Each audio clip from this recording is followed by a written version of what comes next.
ஆண்டவர் ஒரு இடத்துக்கு வர சொல்றாரு, கொண்டு வராருன்னா கொண்டு வர இடம் பாலும் தேனும் ஓடுகிற தேசமா இருந்தாலும் நீங்க யோர்தானை கிராஸ் பண்ண வேண்டி இருக்கும், வனாந்தரத்தை கிராஸ் பண்ண வேண்டி இருக்கும், எரிகோவை தாண்ட வேண்டி இருக்கும். இதையெல்லாம் தாண்டி வந்தாதான் பாலும் தேனும் ஓடுகிற தேசம் வரும். எடுத்த உடனே பாலும் தேனும் ஓடாது.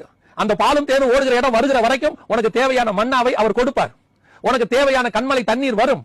ஆண்டவர் அதுக்குள்ள நடத்தி கொண்டு வருவார். அந்த பாலும் தேனையும் அட்டன் பண்ற வரைக்கும் உன் ஜீவன் போகாமல் கர்த்தர் பார்ப்பார். எதுக்கு தெரியுமா? இந்த மன்னாவையும் இந்த தண்ணியும் குடிச்சிட்டு நீ வரும்போதுதான் உன் சொந்த தேசத்தோட பாலும் தேனும் வரும்போது உனக்கு அது பெருசா தெரியும். அதுவும் ஆண்டவர் சொல்றாரு, அந்த முதல் வருஷம் எல்லாமே வருகிற வரைக்கும் இந்த மண்ணா இருக்கும், அதுக்கப்புறம் அந்த மண்ணா பெய்யாது. அதுக்கப்புறம் உன் உழைப்புல நீ சாப்பிடுவ, அந்த ஆசீர்வாதத்தை நீ சுதந்திரிப்பாய். நான் உங்களுக்கு சொல்லுகிறேன், உங்களுக்கு கர்த்தர் சொல்லுகிற இடம் ரிஸ்க் எடுக்கிற இடம் தான். கம்பி மேல நடக்கதான் கர்த்தர் சொல்றாரு உங்களை. நான் திருப்பியும் சொல்றேன், கர்த்தர் உங்களை கடினமான பாதையில் தான் நடத்துகிறார். அந்த கடினமான பாதையில் நடந்து வரக்கூடிய அனுபவம் தான் பின்னாட்களிலே உங்களுடைய ஊழியமோ ஆர்கனைசேஷனோ எதுவோ எல்லாத்துக்கும் அதுதான் பேஸ், அடித்தளம். அது மேல நீங்க கட்டப்படும் போதுதான் அநேகருக்கு நீங்கள் சாட்சியாய் மாறுவீர்கள். அநேகர் வந்து உங்களை பாடமாய் படிப்பார்கள். அநேகருக்கு உங்கள் வாழ்க்கை பாடமாக மாறும். எடுத்த உடனே சொபிஸ்டிகேட்டட் லைஃப் அப்படி இறங்கும் போதே, நான் வந்து இறங்கும் போதே யூடியூப்ல பாட்டு போட்டு ஒரு 10 மில்லியன் மக்கள் என்ன பார்த்து 2 மில்லியன் மக்கள் என்ன பார்த்து எனக்கு காசு வந்து நான் வந்து ஆடி கார்ல போறோம், அது இல்ல. அதை யார் வேணாலும் செய்யலாம். ஆனா இந்த அனுபவம் இருக்கு பாத்தீங்களா, கடந்து வந்து நாளைக்கு ஒரு ஜெனரேஷனுக்கு நீ பாடமா மாறீங்க தெரியுமா?